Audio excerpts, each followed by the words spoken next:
গতকাল কি করলাম, কি রান্না করলাম তাই আজ আপনাদের সাথে শেয়ার করব। সো হ্যালো এভরিওয়ান, আসসালামু আলাইকুম। নতুন একটি লং ভিডিও নিয়ে হাজির হয়ে গেলাম। যিনি বা যারা আমার ভিডিওটি দেখছেন সবাইকে আমার পক্ষ থেকে অনেক অনেক ভালোবাসা। আশা করছি ভিডিওটি ফুল দেখবেন এবং একটা লাইক এবং একটা কমেন্ট করে যাবেন। সকাল সকাল ভিডিওটি শুরু করছি। সকালবেলা ঘুম থেকে উঠেই আমি চা বসিয়ে দিয়েছি। 3-4 দিন যাবত চা খাচ্ছি না আর কি, যেহেতু গ্যাস্ট্রিকের খুবই প্রবলেম। তো আজকে মন আর মানছিল না, ভাবলাম আজকে একটু খাই, আবার 2-3 দিন খাবো না। এভাবেই কিন্তু এটাকে বন্ধ করতে হবে, যেহেতু একেবারে পারবো না। পরে ডাল বসিয়ে দিয়েছি, আর এক চুলায় গরু মাংস রান্না করব। সেটার মশলা কষিয়ে নিচ্ছি। তো মেয়ে এসে আমাকে বলল, আম্মু কী রান্না করো? তো আমি বললাম মাংস আর ডাল।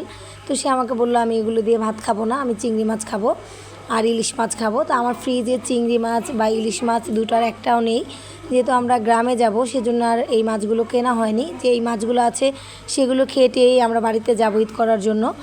ফ্রিজে আগে থেকেই বাজার বেশি রেখে যাব না, এমনটাই ইচ্ছা। তো যেহেতু সে আমাকে বলল মাছ খাবে, কি আর করবো, আপনাদের ভাইয়াও তখন ঘরে ছিল না, বাজারে চলে গিয়েছিলাম। গিয়ে আমি অল্প কিছু চিংড়ি মাছ আর একটা ইলিশ মাছ নিয়ে এসেছি। মেয়ে আমার আবদার করেছে, এমনিতেই অসুস্থ, তেমন কিছু খেতে চায় না। তারপরে আনার পরে আমাকে বলছে আমাকে চিংড়ি মাছ ফ্রাই করে দাও। তো আমি ওকে 3 টুকরা চিংড়ি মাছ, মানে 3টা চিংড়ি মাছ ফ্রাই করে দিয়েছি।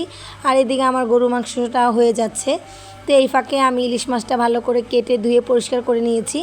ভাবলাম তাহলে ওটা ভুনা করি, যেহেতু চিংড়িগুলো আমি ওকে ফ্রাই করে দিয়েছি, বাকিগুলো আবার আরেকদিন ফ্রাই করে দিব।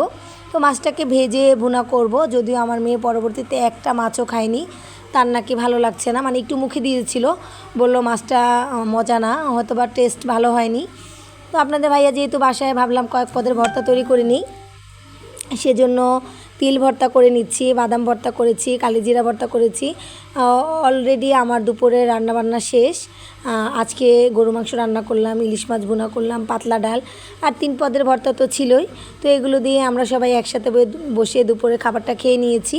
এরপরে ভাবলাম আচারের বানাতে হবে, তো ওগুলো সব আমি আগেই রেডি করে রেখেছিলাম।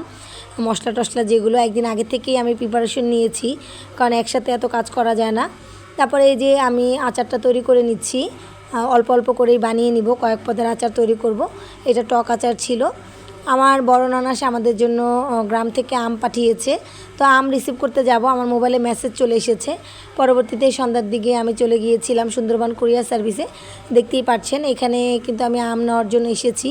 আমগুলো কিন্তু খুব তাজা ছিল, আর একটা আমও নষ্ট হয়নি আলহামদুলিল্লাহ। গাছের আম ভালোই লেগেছে, আমগুলো দেখে এখনও মানে তাজা আছে। তো আজকের ভিডিওটা এই পর্যন্তই। আপনাদের কাছে আমার ভিডিওটা কেমন লাগলো জানাবেন। যদি আপনাদের কাছে আমার ভিডিওটা সামান্য একটু ভালো লেগে থাকে অবশ্যই একটা লাইক কমেন্ট শেয়ার করবেন। এতক্ষণ আমার ভিডিওটা দেখার জন্য সবাইকে জানাচ্ছি অনেক অনেক ধন্যবাদ। আল্লাহ হাফেজ।